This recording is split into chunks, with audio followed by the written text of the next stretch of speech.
Today we're going to look at reoccurring requests within HelpSpot 5, which is a new feature for HelpSpot 5. Reoccurring requests allow you to create a new request every so often that can then be worked on by one of your staff members. Reoccurring requests are useful for items like server maintenance or other kinds of maintenance items that need to be performed on a reoccurring basis. To set up one of these new jobs, let's go ahead and go to the responses area.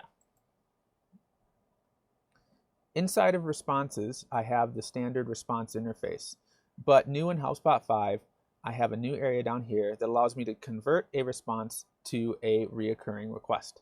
So let's go ahead and do that. All right, we're going to use the server maintenance example here.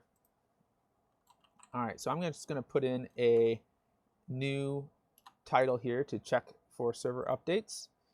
And I'm going to put in my response note text. All right. And then I can go ahead and set my request actions and everything just as I usually would. So I want this to be an active request. It's going to be in the server category, and it's going to be for a Linux reporting tag. All right, and then I'm going to go ahead and assign this to the appropriate staffer who should be working on this. All right, so that's all just standard response information that I've inputted so far. Now I can go ahead and enable this as a reoccurring request, and now you'll see that I am able to put in some customer information. So I'm the person that I want to have notified when this new request is completed.